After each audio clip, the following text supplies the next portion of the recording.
the U.S. grounded today. Thousands more were able to take off, but in most cases, they were running very late. NASA's new space telescope doing well, more than a week after liftoff following a pair of problems overcome by ground controllers. Officials say the huge sun shield on the James Webb Space Telescope is now fully open and in the process of being tightened. Also at townhall.com, President Biden following up his Russia phone call with a call to Ukraine's president. White House correspondent Greg Clugston has more on that story. The president spoke with Ukrainian President Zelensky on Sunday, days after a 50-minute conversation with Russia's Vladimir Putin about Moscow's troop buildup near Ukraine's border. According to the White House, Mr. Biden promised Zelensky that the United States and its allies will act decisively if Russia further invades Ukraine. The two leaders conferred ahead of a series of diplomatic meetings to try to de-escalate a crisis that Putin says could rupture ties with the U.S. Greg Clugston, Washington. After meeting with world leaders the past few days, the president today meeting virtually with independent farmers and ranchers from around the United States. They discussed initiatives to reduce food prices by increasing competition in the meat industry. More on these stories at townhall.com. Fast Track Student Loans can get your student loans out of default, stop any wage garnishments, stop collection calls, and stop seizure of your tax refund. Give yourself a break. Stop the stress and get your student loan payments down to as little as $25 a month based on what you can afford to pay. 800-709-4395, 800-709-4395, 800-709-4395, 800-709-4395. Hey travelers, do you want to save money on your next flight? Then pick up the phone and call. That's right, call, because the best prices are not online. They're with SmartFares. See, SmartFares has special deals with the airlines. When they have unsold seats, they use SmartFares to fill them. So you get airline tickets at ridiculously low prices. Our prices are too low to publish online. With the extra money you'll save, you can book another trip or treat yourself to dinner or shopping. So stop searching all of those travel sites to find the lowest price on your next flight. Let one of our SmartFares expert travel agents find ridiculously low prices for you. Call SmartFares today and get the best price on your next flight. Guaranteed. Also, save up to 50% off business and first class tickets. 855-325-1820. 855-325-1820. That's 855-325-1820. Out of dead carpet giving you the blues? Tired of your old dingy and broken tile? Let my friends at the Floor Store in Cleveland, Texas give your home the makeover it deserves. This is Old Taco Joe coming to you for the Floor Store. Whether it's carpet, tile, wood flooring, or real wood laminate, the Floor Store can cover all of your flooring needs. Located at 405 West Henderson Street in Cleveland, Texas, owner Brent Harris can help. Shower tile, tub surrounds, even backsplashes. Give him a call today at 817-641-9444. The Floor Store, they got you covered. You're listening to JoCo Community Radio.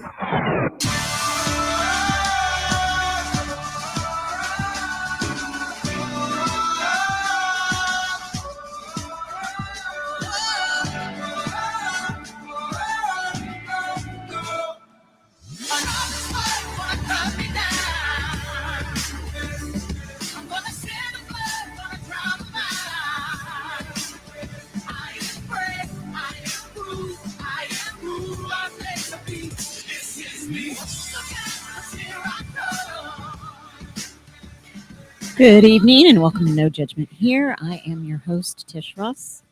Well, he is back. Greg McBrayer has returned so that we can dig deeper into his story that he has shared with us. What started out as when he was growing up, he believed that he was the product of a rape. And if you missed his sharing, you truly need to go back and listen to the last two episodes to understand what we're talking about this evening. It's just way too much to review. However, we can recap that you, Greg, for 25 years, you were told that you were the product of a rape, and you lived your life feeling worthless and like you were nothing. You even attempted at one point to take your own life. And I say this now, even with more feeling and emotion that thankfully you were not successful at that. Me too. And then later, and like you said, you've only known this and only have changed your life for the last 5, 6, 6 7 years. years. Yeah. You find out the truth that you are not the product of a rape. We're told that because there was an issue, and that issue is racism. So let's talk about it. First, I want to thank you for coming on, for coming back. Like we were chatting earlier, I feel like, I don't know, I think privileged or honored. I don't think there's a word yet that I can express how I feel, especially after the first episode and then the second one. And then today, I'm actually a little bit overwhelmed with some emotion, I think, after we just spoke. And so I'm going to go to my talk show mode. And so that I can get through this. Seriously, I mean, it's overwhelming and it's a lot. And so I do thank you for coming back to share this part of your journey. And I thank you for those people that are listening that don't yet know how their lives could possibly be changed by your sharing. And I thank you for those people that may never have the opportunity to say thank you, Greg, for changing my life by sharing your story. So thank you for that.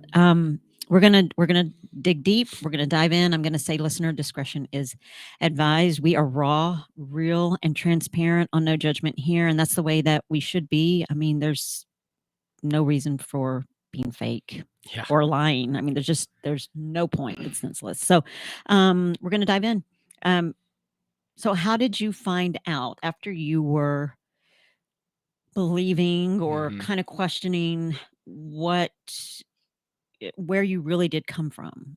How did you find out that race was an issue?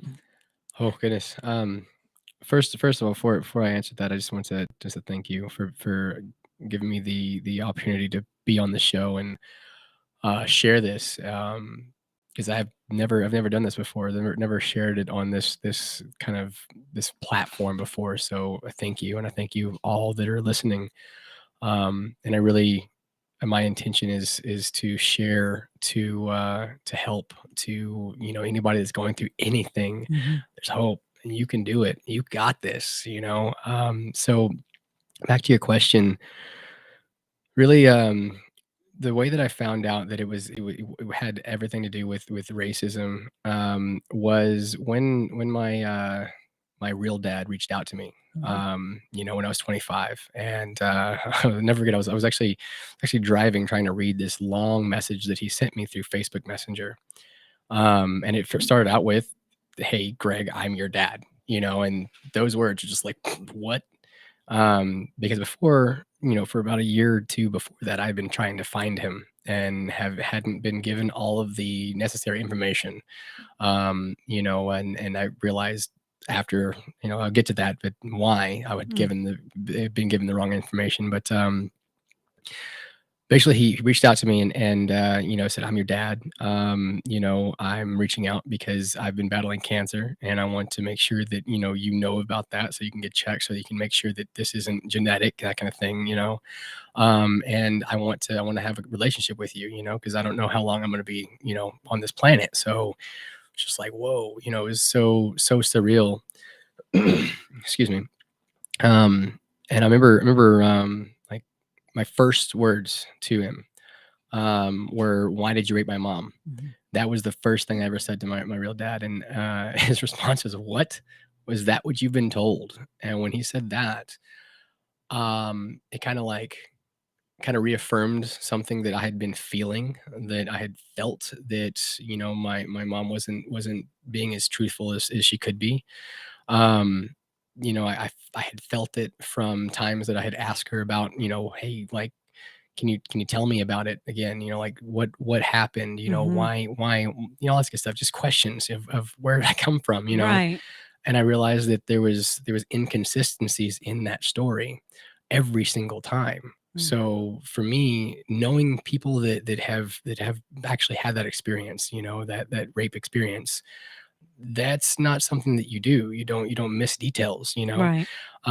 So it was kind of a red flag for me. But when he said, "Is that what you've been told?" I was like, "Whoa, wait a minute. There might be some validity to what I've been feeling about, the truth or deception that my mom has been telling me." So I asked him, "Hey, can we call? Like, can I call you?" So we got on the phone and we ended up talking for like 3 hours. It was beautiful.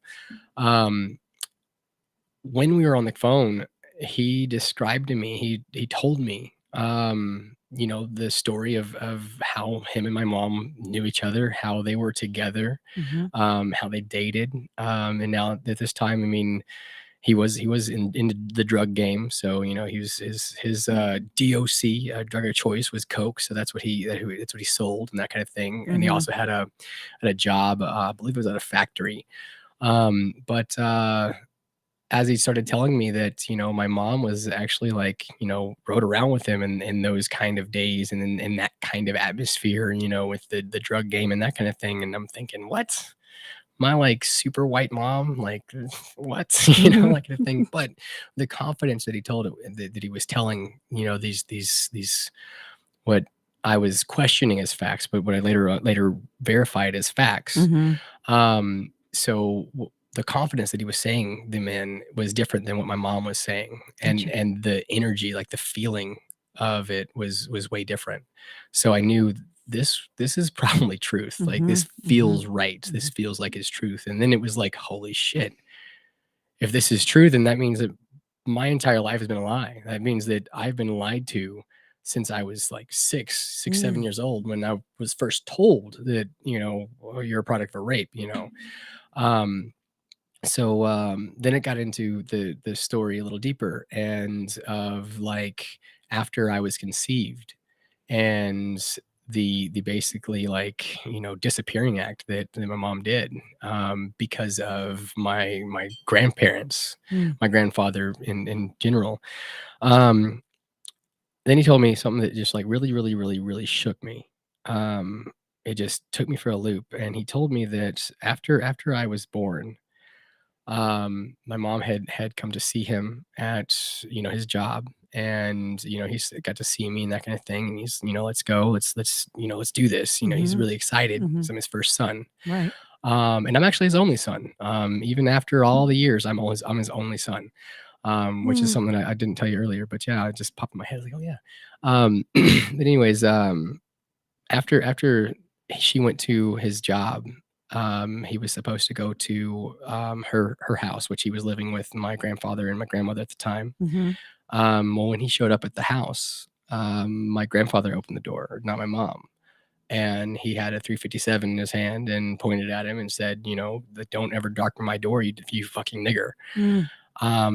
And when he said that, my grandfather said that, it was kind of like, it rocked me. Because my grandfather has been my father figure, my staple of what manhood is. We worked together, we watched the Longhorns together, like all that good stuff. He taught me sports, and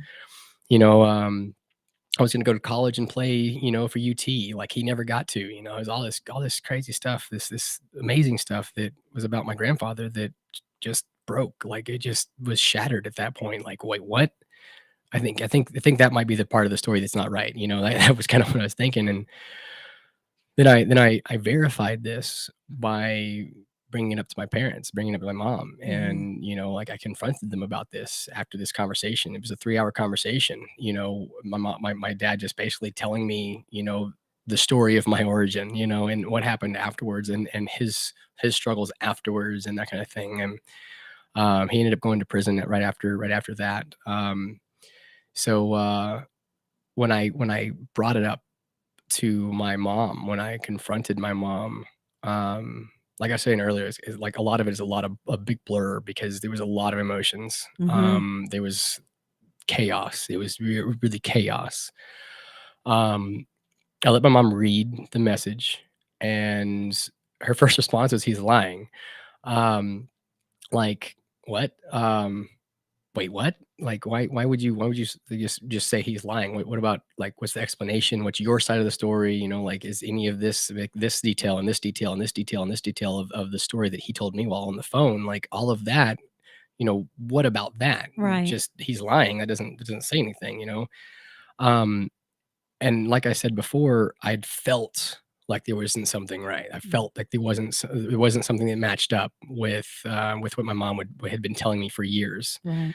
So when she said he's lying, that's kind of something somebody does when they are lying, you know. Yes. When someone that is, you know, popping their lie is coming forward, they will know they're lying, you know, because I had done it, you know. So I knew that energy. I felt, I knew that feeling. I knew that look in her eyes.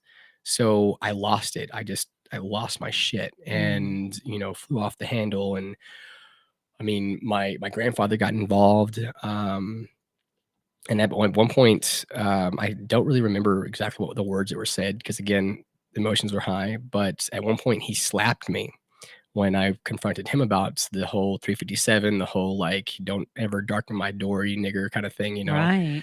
And he slapped me, and I punched him. And I didn't punch him like soft. I punched him and I punched him again. And I ended up cutting his eye open.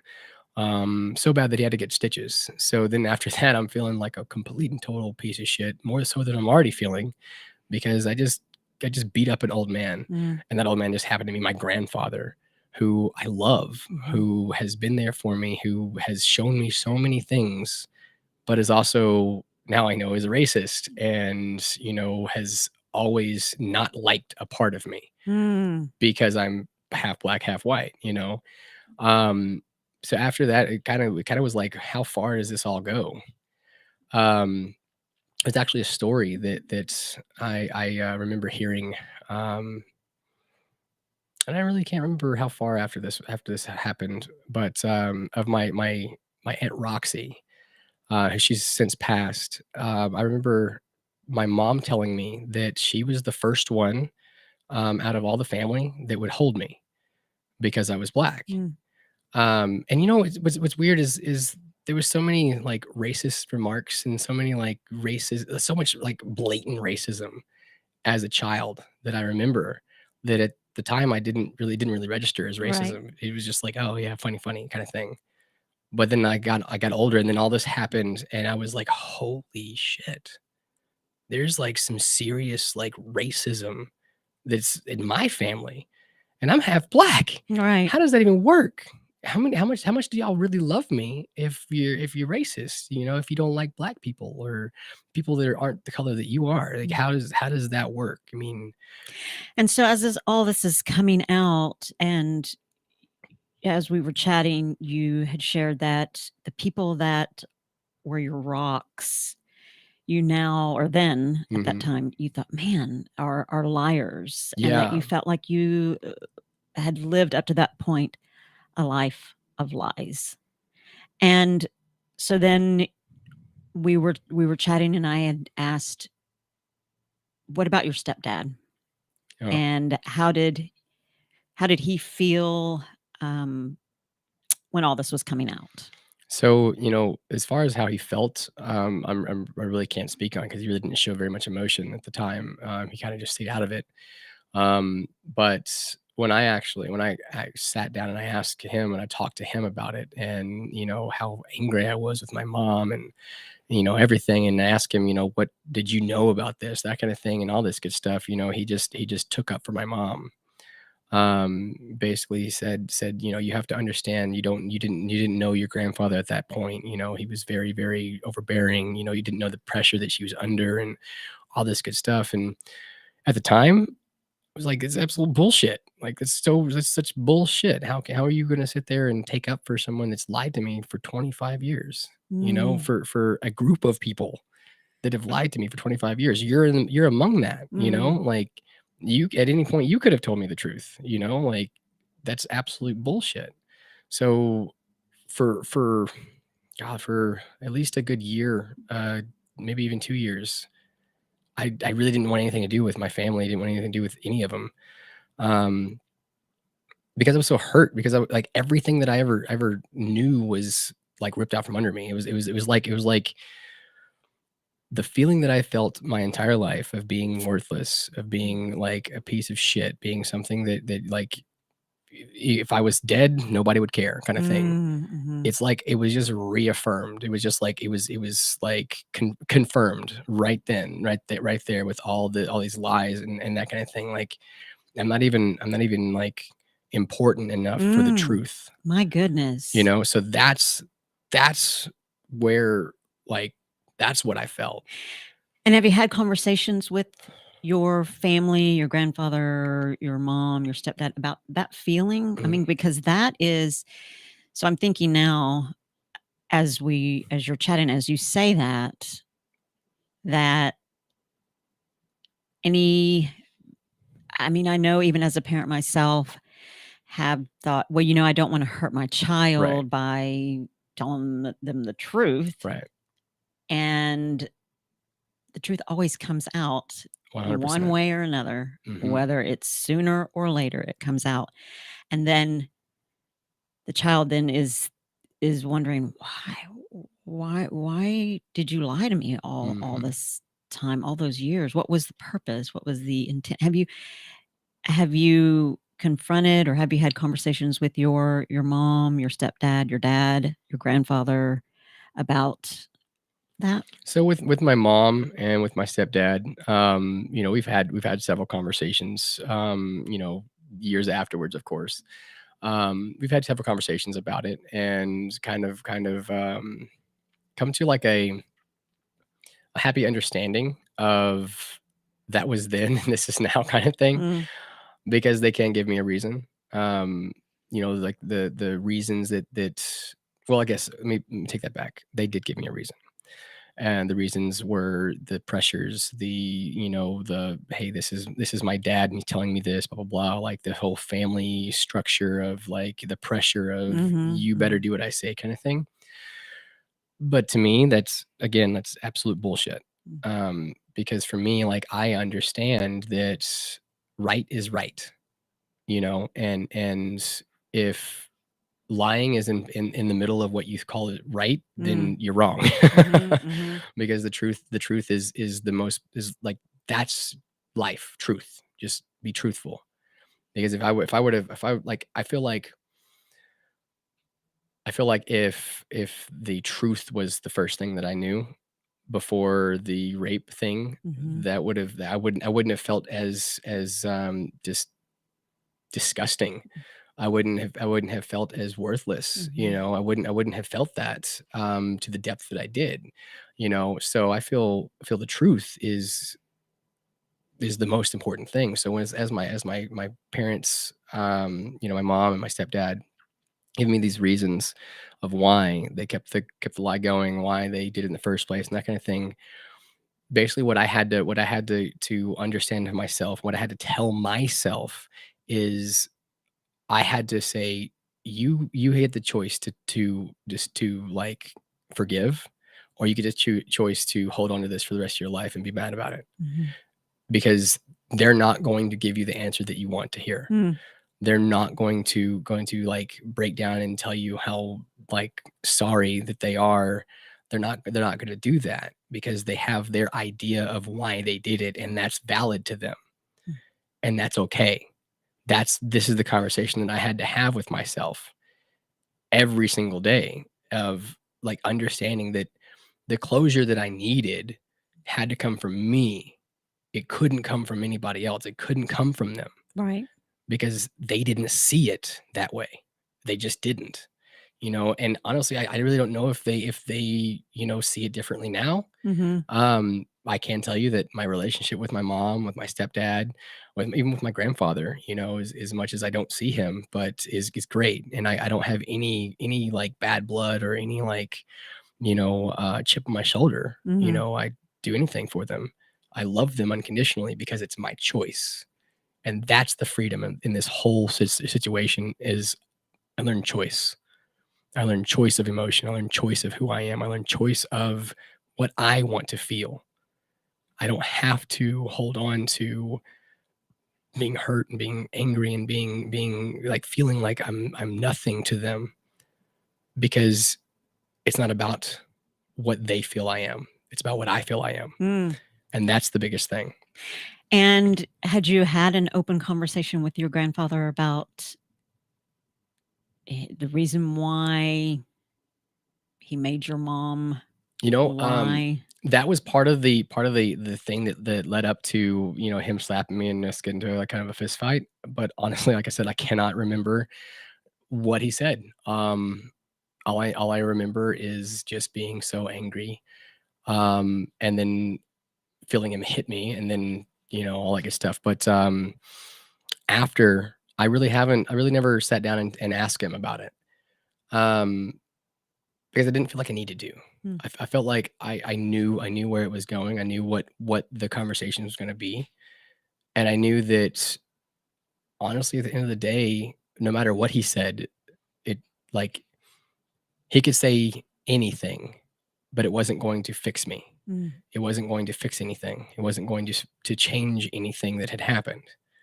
I knew that at the end of the day, that help, that change, that fixing things has to come from me. Right.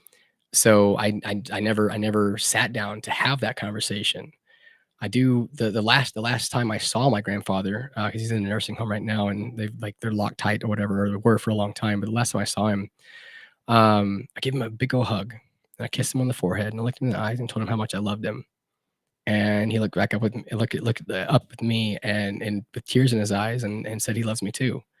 And I feel like that, like, that's all I needed. It's like, just want you to know I love you. Just want you to know that, like, that's it, because that's my choice. And it was kind of like, it's almost kind of like you or anybody in this family can't ever hurt me again. Because my choice is to love, and that's always my choice. And when I love, you can't hurt me. When I stay in love with me, you can't hurt me. And that means that I can't help but love you. I love that. And when we were chatting, that you had also mentioned that you realized that your grandfather was just old school. He was just Very. old school. And so when we were talking about racism, and I asked you, obviously, the dumb question, how do you feel about racism and all that it entails, and even the interactions and things with your grandfather? You said that being or having this part of your journey, that it actually benefited you.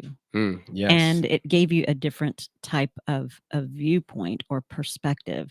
Explain that to people who may not understand that. So I feel like the systemic racism that I have had in my family since I was a kid, since I can remember, like the racist jokes and that kind of thing, I feel like because I didn't see it at the time as like that was towards me, because it didn't register until later on. I feel like the first kind of like introduction to like real racism, of like belief of Black people are somehow less than white people, that belief, I feel like because I didn't have that connection to me personally, that it gave me this outlook on racism as like all it really is lack of love.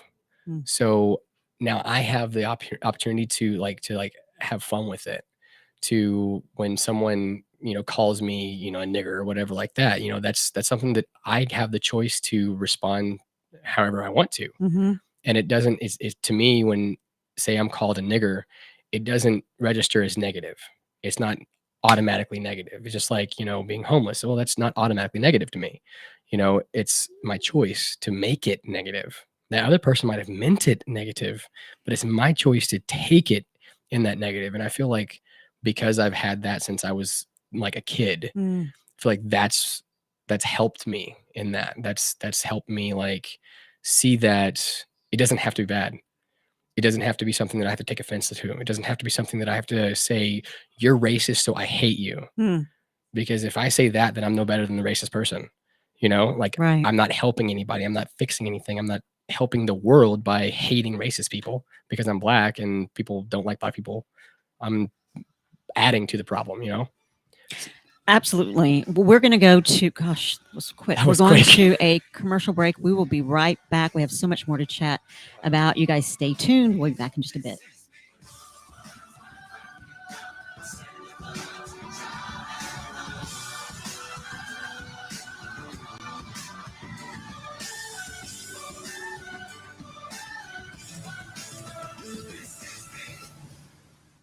Are you paying too much for term life insurance? There's a tremendous price war among the major term life companies. Rates have dropped dramatically in the past few years. For example, a man age 45 non-tobacco user, $1 million of coverage is only $75 per month, level for the next 10 years. Or a man age 50 non-tobacco user can buy $500,000 of coverage for a monthly premium of only $110, guaranteed not to change for the next 20 years. That's right, level rates for 20 years. And if you're a smoker, we have great rates for you as well. At the Term Lifeline, we specialize in policies of $500,000 and above. So if you're looking for new or replacement term life insurance, call right now for a free quote. Rates and availability may vary by state. Sample rate quotes are based on preferred non-tobacco underwriting exam required to qualify. 800-803-2142. 800-803-2142. 800-803-2142. That's 800-803-2142. When you're hungry for tender brisket or some delicious homemade cobbler, then look no further than Leach Brothers Barbecue, located at 1106 East Henderson, Cleveland, Texas. Leach Brothers has been family-owned and operated since 1950. Take it from me, Taco Joe Orwinski. Todd and his family have been filling my belly breakfast, lunch, and dinner for a long time. Heck, I even have my own booth, open Monday through Saturday, 6 a.m. to 7 p.m. Come see them for dine-in, carry-out, and all your catering needs. Hey, there's something you forgot to do. It sure is hot. Are you sweating like a dog? Wait, what? Dogs don't sweat. Oh no, you forgot to get your window tinted. Whether it's the kitchen window that sits in the sun for the hottest part of the day, or you just got new wheels, call Sharp Window Tinting in Burleson. 817-615-9379, or look them up on the web, sharpwindowtint.com.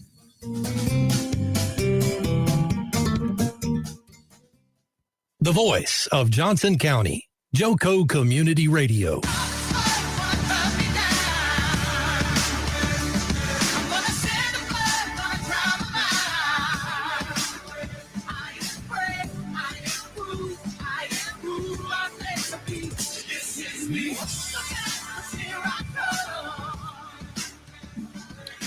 We are back. Joco Community Radio is proud to be the voice of Johnson County, Texas, and is live 365 days a year on the TuneIn Radio Network. To listen, go to tuneinjoco.com and download the free app. All of your shows can also be found on any one of your favorite podcast platforms, such as Spotify, iTunes, Amazon, and Spreaker.com. You can also check us out on YouTube. Check out our lineup and more on jococommunityradio.com. Thanks for tuning in. This episode and more brought to you by Next Level Claims, making your insurance work for you. Reach out to your Texas sales rep, Nona Reed, at 844.tex.hail. That is 844-839-4245. We want to welcome you guys back. And also, if you have any questions or comments or any kind of love that you want to share with Greg, please share that in the comments and I will read them to him. We actually have a couple of comments and then we're going to go back into our discussion. Tiffany says, wow, Greg, wow.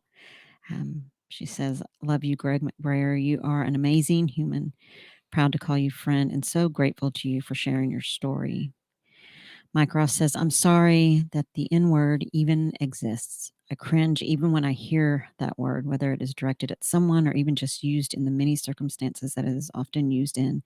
And I apologize for myself to you. He apologizes that that word is even used. And we were talking about, and something that you said was that you said you cannot change something that is broken by fighting it. But that you can change it by loving it. And that is like that is a Greg McBrayer quote that you can't. And when we really think about it, and if you're listening and you have ever thought something ugly about a different race, or I mean, I am learning from someone who has experienced racism, who was brought up, who was lied to because of racism, and yet, Greg, and I'm like I said, I've got to dig deep to not lose it here, but to have someone who has experienced that, who lived a life, who believed for 25 years that he was a product of a rape, when in all actuality the issue was racism, and that you say that you cannot change someone, a racist or something that is broken, by fighting it. But you can change it with love, that you have yourself, you can confuse the hell out of them by loving them, and that your golden rule is to change the world. And that's hard to do. It's only hard to do if you don't have a foundation of unconditional love for yourself. And that's why I was just, when I was telling you in the break, like, I wouldn't change anything of my story. I wouldn't go back and change one single little thing, because everything that I have gone through, all of it has taught me the one profound rule that is life. And that rule is that I am the love for me. I am whatever I need. It all comes from me. Everything that I feel is a choice from me. So no one can make me feel in a way that I don't want to feel. And love feels fucking good, so I want to feel that all the time. So that's my choice. That's all of our choice. If there's one thing that you get from this whole entire broadcast, is that unconditional self-love is the key for everything. There is no more profound words that you can hear. If you fall in love with yourself, there is no one that can hurt you, nothing that can take anything from you, because love for yourself is life. That's what we're put on this planet to do, is love ourselves deeply and unconditionally. Because before, when I didn't love myself, when I thought I was a piece of shit, product of a rape, no good, toss them out, all I had in my existence was more of the same, was more of just bullshit. But when I started really falling in love with who I am, it's like the sky it started looking beautiful. It's like the air, just breathing, started to be so much fun, just to take a big deep breath and just be alive. So I stand so firmly on the fact that you can't fix anything broken by fighting it. I mean, you're just gonna break it more. If someone were to come in here and just straight up call me a nigger to my face, okay, like, that's a word for you. It's a word for me. It means two different things for our each other. Like, it means a really negative thing for you, and it just a word for me. It's just some letters put together that have absolutely no meaning for me, because my choice is to not give it a meaning. My choice is to look at the person that says it and love them. Because if I punch him in the face, which I have, I've gotten into lots of fights in the past over just that word, over racism and that kind of thing. I've gotten into lots of fights, and I've beat the shit out of people. And I'm sitting there, they're like bloodied and senseless, and they're still calling me a nigger. So I didn't change anything by beating them up. I mean, yeah, I might have like made them not say it so openly, maybe, but they still feel the same way. But those that I've met of late that are racist literally have like told me, like, you get a pass. You're a cool black guy. You know why? Because you can't change the way that I feel about you. Can't. Love you, and that's how it's going to be. You can punch me in the face, I'm still going to love you. You can take all that I own, still going to love you. Because again, it doesn't serve me to hate anybody. It doesn't serve me to do the very same thing that is causing systemic racism. What serves me is to love, which is the solution to racism, which is the solution to all brokenness that we see in this world is love. That's it. It's not complicated. Doesn't need some super big, scientific explanation. It is the very most simple thing we're all looking at. We're all that when we're born. Unconditional love. How does someone that's listening, or how did you get to that point? I know that we had chatted a little bit about you attempted suicide. You were very close to, and you were okay with your family finding you dead. You were okay with friends. You were okay with your children. You had come to almost like you're at peace with killing yourself and dying. You were good to go. But thank God, like I said, thank God, because you're here for a reason. You're changing lives, Greg, by telling your story. You were not successful. Thank you, Jesus. And so how does someone who is struggling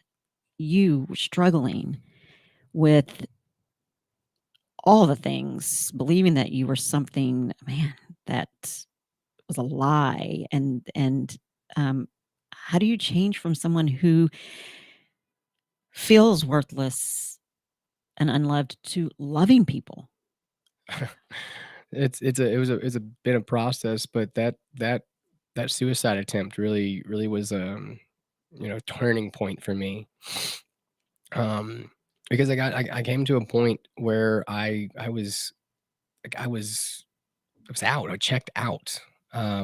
Like I said, like you were talking about it, like I had visualized even my kids walking in on me, blood all over the walls. I had visualized that, and I had felt it and seen it and all of that, and I was totally okay with it.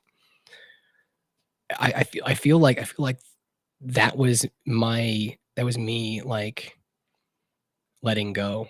That was me letting go of everything, saying I'm done, I'm out. And because I was like, I wasn't able to, not that I didn't want to, I wasn't able to. My friend, literally kicking in my door and telling me you're not doing this, and staying with them for a few days after that. Even then, even days after that, I was still in this like floaty, like almost not here, almost like it was like. If that's the moment where I kind of realized that I can be anything that I want to be, that this feeling of nothingness can turn into anything that I want it to be, that something somewhere, there's a reason for me to be here, that like there's some kind of reason for me to still take breaths or I would be dead. I made the decision. I okayed it with myself. I am totally checked out. I'm gonna pull this trigger and paint the ceiling. And then it wasn't able to happen. That like understanding of I'm it. That is where it started changing for me. And the process to now, it wasn't easy. I'm not up here telling you that it was easy at any rate, but it was a diligent process of I want to be something better than this. I want to feel something more than this. I'm obviously alive for a reason. There's got to be something here. So I'm not going to continue living feeling this way. I don't have to. I don't want to. So what else can I feel? That was kind of where it started. It wasn't like, oh, I want to feel love. Like it was so far from that like I didn't even know that it was possible to feel love. I just wanted to feel something different than what I felt then. I wanted something better. I wanted to feel something even a little bit better. So like it's like, you're in an inferno. You like just give me an ice cube. Just give me an ice cube while I'm in this fire. Just an ice cube. I know it's not gonna last very long, but it's gonna cool just for a second. I wanted something like that. Drugs were there, but really it was all about how I felt emotionally, because I got tired of feeling empty and dead.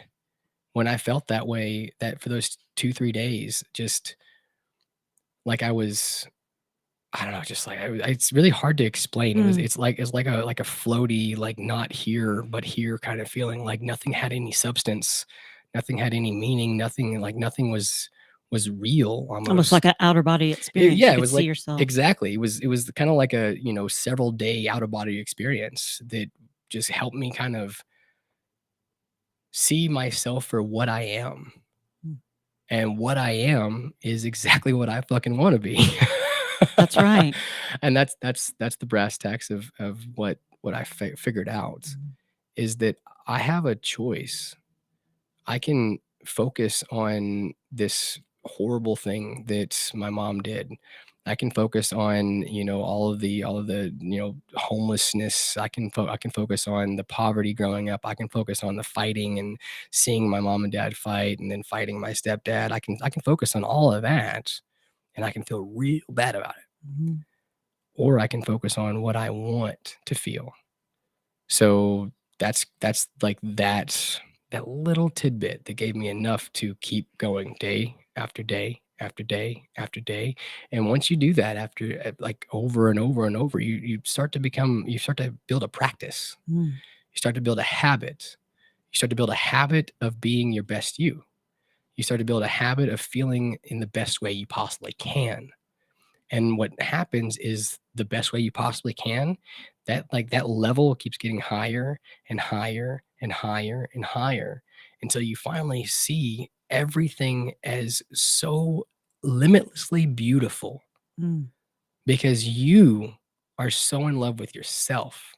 That's the practice. And that's why I became a coach. That's why I became a life coach. Exactly. Is to help people on that practice, on that step-by-step kind of like show people that want a better life that they are the reason why they can have a better life.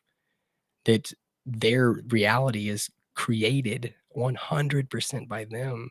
And that every single day that they felt like shit is even more of like every day that they feel like shit is the same depth that they can feel like limitless, because to the depths that I felt nothing are the depths that I felt everything, that I felt like I am everything, that I felt like there's nothing that I can't do. There's nothing that is holding me back but me. And when you see that, it's like, holy shit. Absolutely. That's what changed the world. And you have a couple of comments here. Oh, one says, I pray that more people would have that kind of spirit and was wise enough to understand the words that you speak, Greg. The world would be a much better place. You, my man, right now is your reason for living. You can show and change, even if it's just one person, to learn, give, and show love regardless of the circumstances.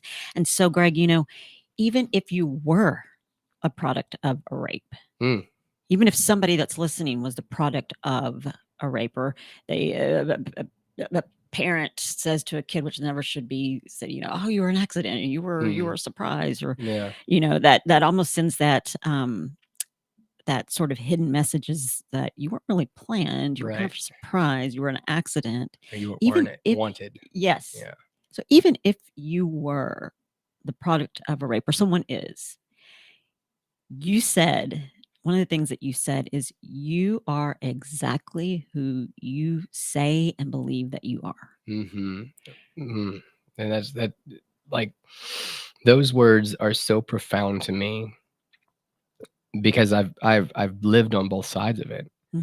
I've lived on the side of, for majority of my life, on the side of I'm a piece of shit. I'm worthless.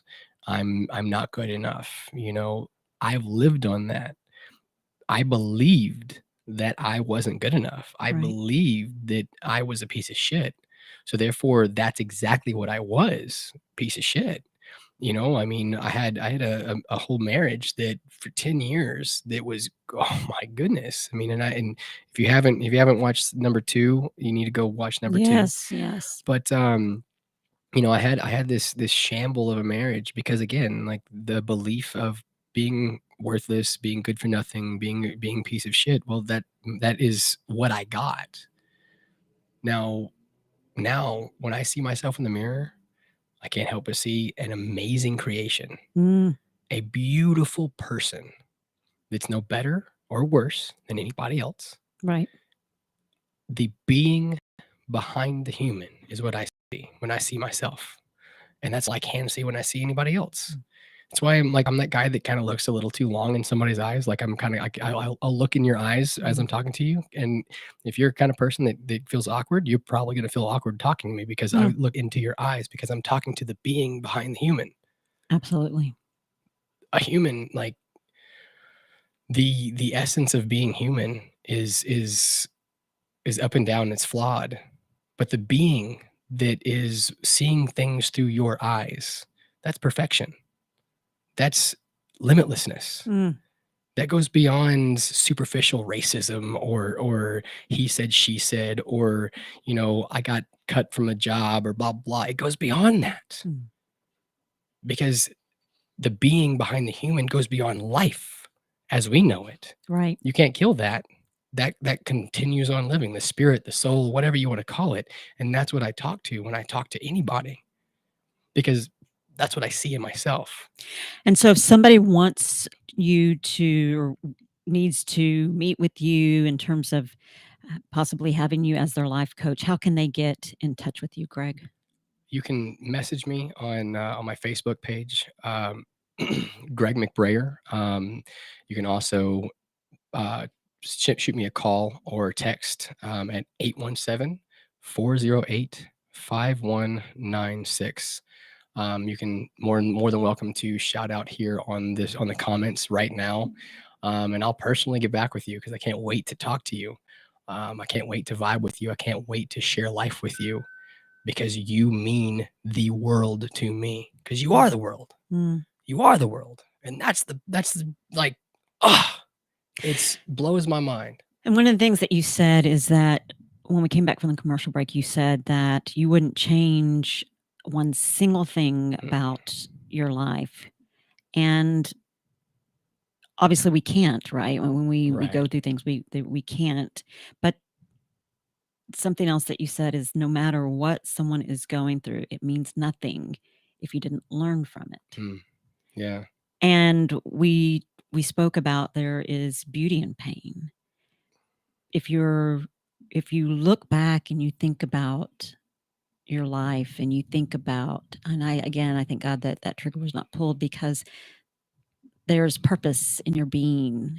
There's purpose in our being, right? And just like there is so much purpose in why you are sitting here. And I am grateful. I mean, it is just like I said, an honor to have you share your journey with people that you don't know, but that is the purpose of the pain right now. And you consider, or you continue to work on being your very best self so that someone's going to hear that Greg McBrayer is alive and he was born and thought that he was the product of a rape. But no, even better, he finds out that it's racism, and you've lived a life of what one would consider and is and was unbearable. But thank God you fell in love with yourself, and you can help people through your life coaching, how they can change from thinking that they are the bottom of the barrel, don't matter, there's no reason to exist, to you can love yourself and you can make a difference. And you, my friend, whoever listens to this story, whoever listens to your journey, part 1, if you haven't listened to episode 1, if you haven't listened to episode 2, you've got to go back and listen to those to really understand the profoundness of you sharing your story today. And I can't wait to see what the future holds for you, because look how far you have come. And a life coach, Greg McBrayer, life coach, when life was nothing but crap for a long time. Yeah, shit show. Yeah. And the beauty it is now. You know, I'm sitting here like really trying to just hold back from just sobbing right now because this is beautiful. And I'm overwhelmed with just beauty, with how beautiful the story, the experience of my life is. I'm overwhelmed at like the benefit of everything I've ever been through. I'm overwhelmed at the benefit. When everybody listened to that, the benefit of being told that I was a product of a rape just to cover up that my family was racist. I'm overwhelmed at the benefit that I was in a marriage, that I was abusive, that I was abused, that I was a cheater, that I was cheated on, that I was a pimp at one point. I'm so overwhelmed at the benefit of every one of those experiences because now I get to understand what life really, really looks like. Because to the depth of despair and depravity that I've felt is the depth of love that I feel now. And every single footnote of my life has led up to this point, being on the radio right now, sharing exactly what I've been through in the way that I've been through it, with the purpose of sharing unconditional love. And that's the purpose. That's the solution to every freaking problem in this world, is unconditional love that comes from self.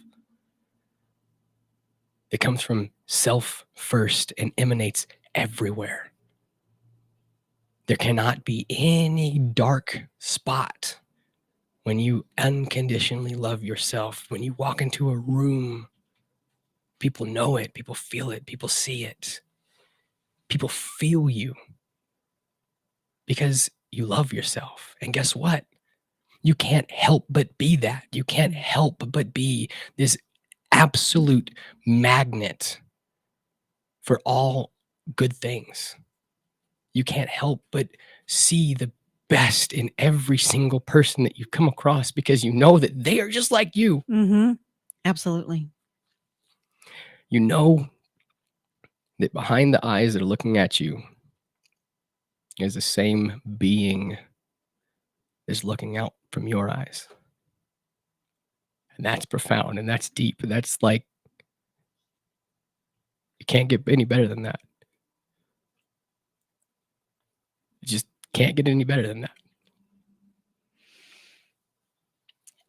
And as we wrap up, and again, I'm overwhelmed as well, and just so grateful. I am grateful for your life, for your journey, for all the crap that you've been through. And yet here you are sharing, and I know it's not hopefully, but I know that you have changed lives. You will change lives. And love will change lives. It will. It doesn't have anything to do with me. Well, I believe that sharing your journey gives people hope. Absolutely. People that feel like they are, again, at the bottom of the barrel, or their life is worthless. All they got to do is listen to this story. And you'll find hope. Thank you guys so much. Thank you so much, Greg, for sharing your story with us. And your blessing. Your blessing. Thank you guys for listening. We will see you guys next week. Have a good night. From Burleson to Venus and Grandview to Godley, this is the voice of Johnson County, Joco Community Radio. News this hour from townhall.com. I'm Jason Walker. U.S. expanding COVID boosters as it confronts the Omicron surge. The Food and Drug Administration is allowing extra Pfizer shots for children as young as 12. Boosters already are recommended for everyone 16 and older, and the FDA says they're also warranted for 12 to 15-year-olds. The FDA also said everyone eligible for a booster can get one as early as 5 months after their last dose, rather than 6 months. Correspondent Jeremy House reporting. Starbucks says all U.S. employees must be fully vaccinated by make that the 9th of February, or else face weekly COVID testing requirements. The Seattle-based coffee giant says it's acting in response to OSHA, which issued a vaccine or test requirement for companies with more than 100 employees. Also, townhall.com, a new report painting a very grim picture for shooting deaths in the Windy City. Officials say more people were shot to death in Chicago and surrounding Cook County in 2021 than in any other year on record. The county medical examiner's office says there were 1,002 gun-related homicides last year in Cook County that includes Chicago and its surrounding suburbs. That was 121 more than the previous mark set in 2020 and nearly twice as many as the year before that. The numbers come out 2 days after police in Chicago announced that the nation's third largest city recorded its most homicides in a quarter century. I'm Shelley Adler. Major winter storm packing heavy snow has closed government offices and schools in the nation's capital. Monday's storm dumped anywhere from 7 to 13 inches of snow. 500,000 customers have lost power. More on these stories at townhall.com.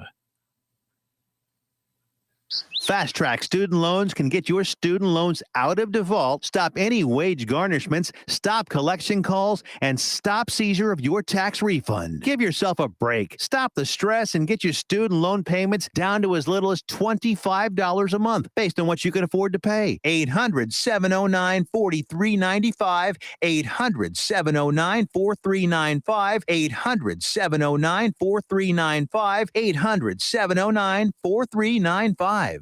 Out-of-date carpet giving you the blues? Tired of your old dingy and broken tile? Let my friends at the Floor Store in Cleburne, Texas give your home the makeover it deserves. This is Old Taco Joe coming to you for the Floor Store. Whether it's carpet, tile, wood flooring, or real wood laminate, the Floor Store can cover all of your flooring needs. Located at 405 West Henderson Street in Cleburne, Texas, owner Brent Harris can help. Shower tile, tub surrounds, even backsplashes. Give them a call today at 817-641-9444. The Floor Store, they got you covered.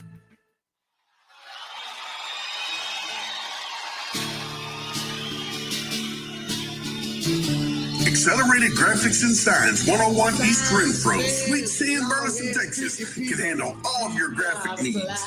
Need a banner or promotional products for your business? They got you covered.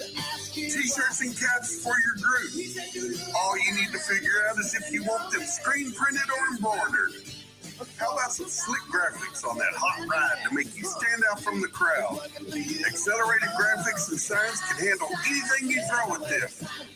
Located at 101 East Renfro Street, Sweet C in Burleson, Texas, go in and see them. Call them at 817-991-0523 or reach them on the web at www.acceleratedgraphics.net. They are loud and proud and want to serve you. Accelerated Graphics.